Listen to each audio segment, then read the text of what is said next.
Hello, I'm Sumarpung. Welcome back to my channel. In the previous episode, we already understood that the main goal for companies to have corporate sales management is so that they can grow their revenue systematically. Systematically in this case means they have the ability to control their revenue growth. And the benefit to the company is pretty clear. They can have the ability to repeat success. Of course, nobody can guarantee success 100%, but companies with corporate sales management will have the ability or competence to reach success. Now, the question is whether corporate sales management is applicable to everyone. Some might say our company is just too small, so we may not need corporate sales management. So what's the rationale here? In the previous episode, we answered the question, why do we need corporate sales management?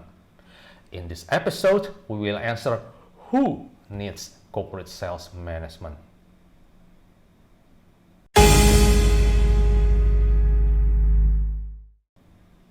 So who needs corporate sales management implementation? To answer these questions, we will see if the need for corporate sales management depends on these factors. First, does it depend on the kind of business you are in? Does corporate sales management only applicable to specific types of businesses? Or does it depend on the company's internal needs? And what do we mean by company's internal needs here? We will see that later. Or maybe corporate sales management is part of the digital transformation. So, if my company is not doing digital transformation yet, do we need still corporate sales management? When someone asks, what business are you in? Basically, he's asking, what products do you sell? And what product types do you sell? Packaged product, services, or else? And what industries are you in? What are your customer types? And what are your transaction types? And what is your company's segment? And how big is your sales team?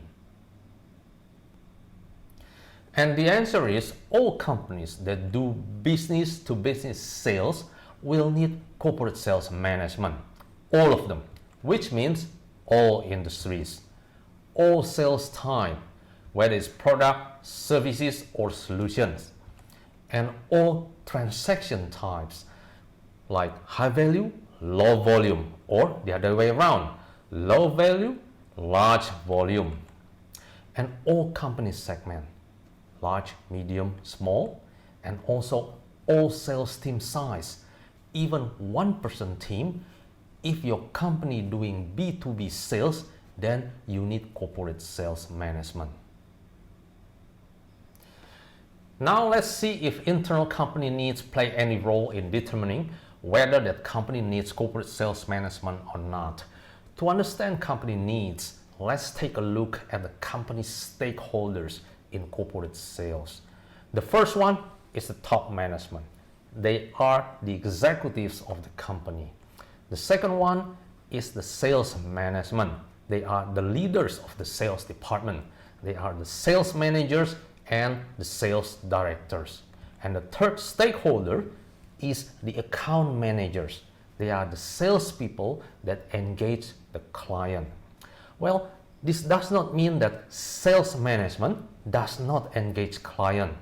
They do, but not as much as the account managers. These three groups each has special needs and challenges regarding corporate sales. So let's take a look one by one. Let's start with the needs and challenges, if any, from top management regarding their company's sales or revenue. First, they have problem with how much revenue growth they can plan for next year. But why do they have difficulty in planning for revenue growth? It's because the yearly sales target that they have are usually incorrect. First case is where the sales team attain revenue lower than targets or missed the target. This is bad news. Second case is where their sales team attained revenue higher than targets or surpassed the target. This is good news. But from the sales management point of view, both cases attaining lower or above target, especially if deviation is relatively high, are problematic. It means their exercise in setting sales target did not produce accurate numbers. The sales management capability or competence in setting sales target numbers is then questionable. So, what usually caused incorrect sales target? Incorrect sales target comes from inaccurate sales forecast. Sales target is usually set at the beginning of the year. Then, at mid-year, they might adjust it based on the latest sales forecast for the year. So, if sales forecast is inaccurate, obviously they can't adjust sales target accordingly.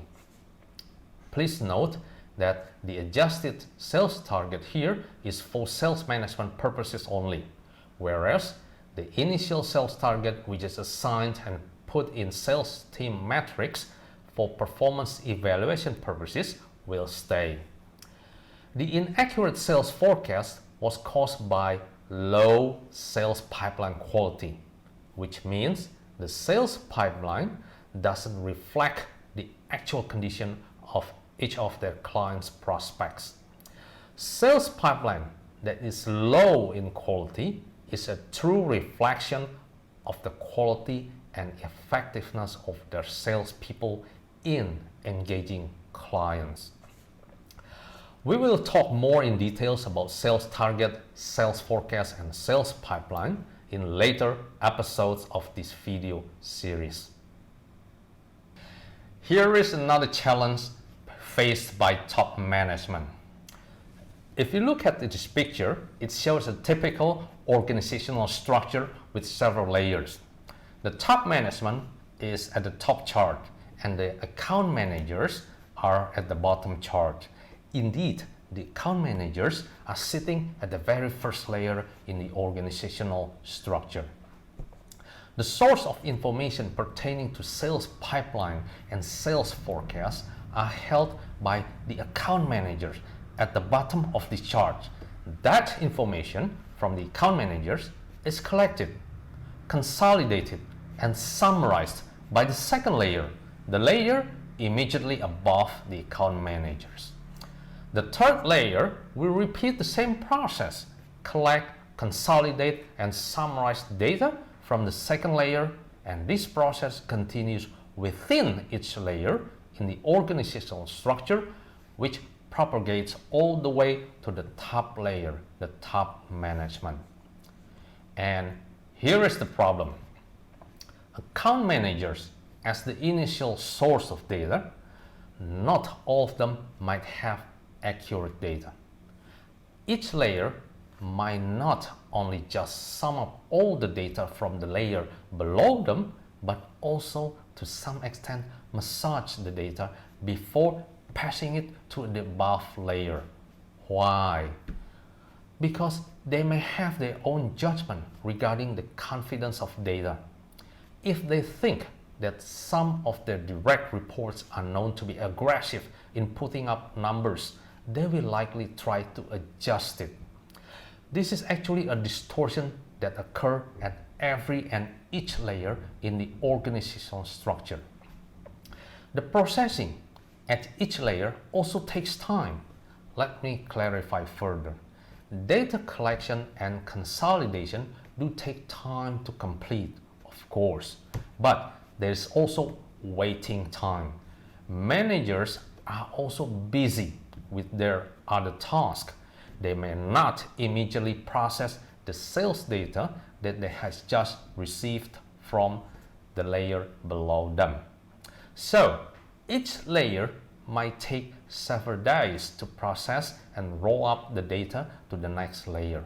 Depending on the number of layers in the organizational structure, You can estimate how long it takes for data to travel from the account managers all the way to the top management.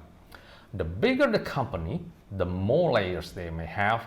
It could be 2 or 3 weeks before sales data updated and posted by account manager can reach top management. So for top management, the pain is sales data accuracy and also data lag. This is basically what can happen for companies that don't have CRM or customer relationship management in place. So what top management really wants? They want real-time and accurate sales data and sales forecast. What they want is like this. When account managers update the data by the end of the day, top management can see the updates by the next morning. Being able to have accurate and speedy sales data is ideal, right? Second, top management do lots of company planning, operational planning, financial planning, human resources planning, etc. and etc. All of these plannings may be long-term plans, but will definitely be adjusted year by year depending on how much revenue company will make for the next year. So it is imperative for top management to be able to predict sales or revenue growth, which again, it all depends on accurate sales data. Third, any company, you name it, surely wants to be competitive in the market. And there could be several variables or factors that contribute to one's company market competitiveness. From a sales management perspective, there are 2 common problems that hinder the company's ability to compete. First, company has many major clients, but only a few are properly engaged. And if you have been wondering what are the causes for inaccurate sales data, for example, sales pipeline, this is one of the reasons. Second, salespeople engagement mode is an admin type. They are not doing account management, but instead they are just doing sales fulfillment.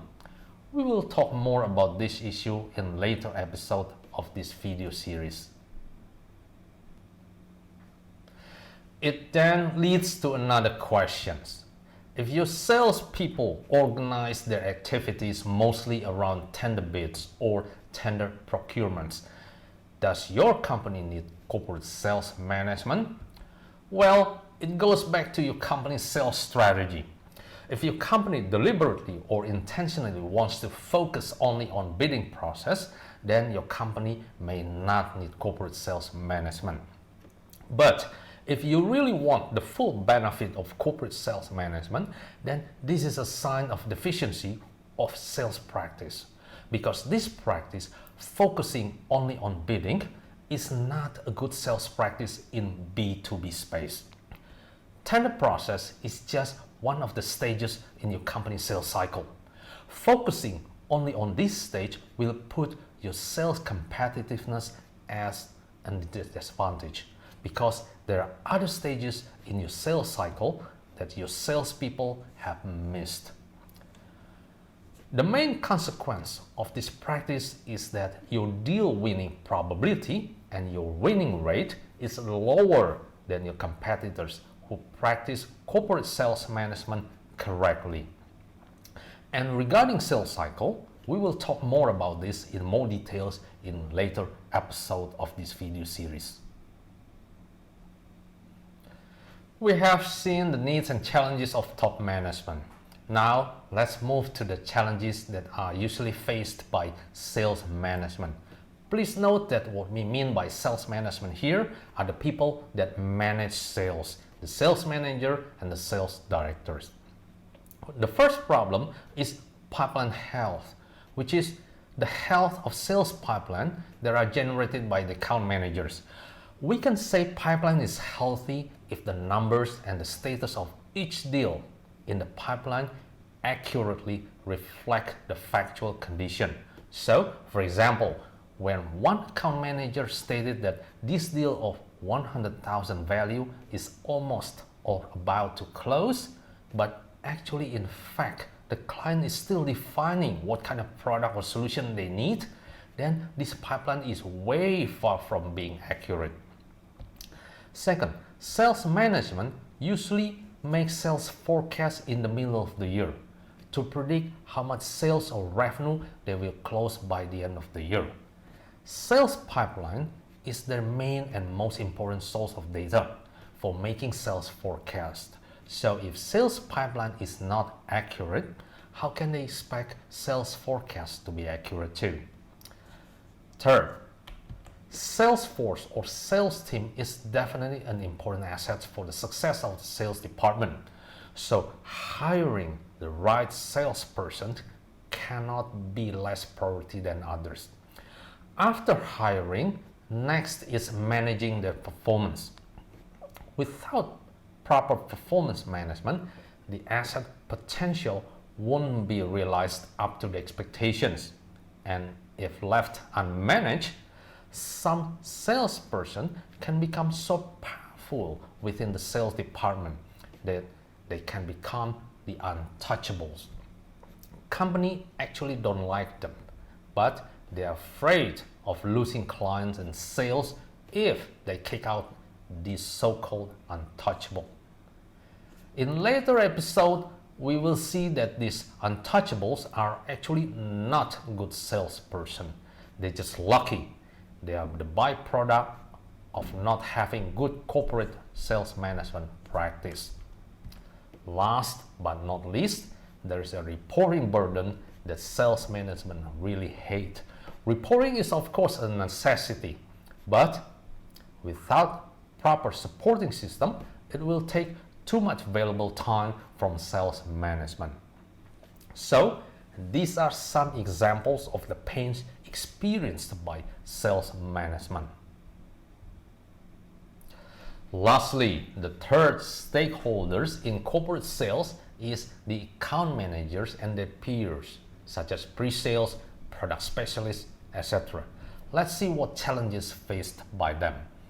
First, one of the main concerns is personal development and growth.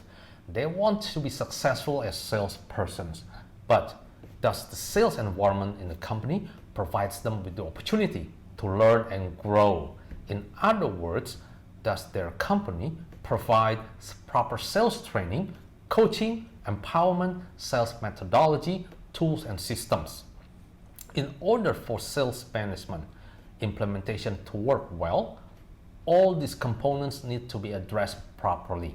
In other words, companies that practice corporate sales management well can provide rich and sales environment for their salespeople to grow. Another main concern that have been articulated over and over again by salespeople is the process of performance review. Many believed they did not receive fair appraisal by their superiors. There could be several reasons to this, but one sticks out. The sales performance metrics used are not the correct ones, the wrong ones. Why does it happen? It's a big topic, so we will talk about performance metrics entirely in one episode later in the video series. We have talked about 3 stakeholders in corporate sales and the specific challenges. I would say all of those challenges or pains stem from lack of good practice in corporate sales management. There is a buzzword in this industry, the business digital transformation, buzzword that have been pushed by business consultants and software companies. The question is then, will this business digital transformation also solve sales management pains and challenges? So, when companies adopt business digital transformation, will corporate sales management still be needed then? To answer that, let's see one business digital transformation model as articulated by one software company, Microsoft. This picture shows 4 pillars of business digital transformation. The first pillar is engage your customer. The second pillar is empower your employees, and then optimize your operations. The fourth one is transform your products. So it's clear that clients are still the first and foremost pillars in this business digital transformation. And later, on this video series, we will see that corporate sales management can be perceived as a sales engine. Digital transformation will provide all sorts of systems and tools that can make the sales engine run better. In other words, digital transformation does not create sales engine. Corporate sales management does, but it improves and increases the sophistication of the sales engine. So don't mix up the sequence. Set up the engine first and then fine-tune it. As a summary, all companies in all industries, big or small, as long as they sell to corporations or have corporate clients, will need corporate sales management, because corporate clients have a specific buying journey that requires corporate sales management for proper sales engagement. Second, business digital transformation makes corporate sales management even more relevant, because engaging customers is the first and foremost pillar. And last, there are 3 stakeholders within the company that need corporate sales management to address the challenges and pains. And in the next episode, we will talk about sales management challenges in corporation. See you next time.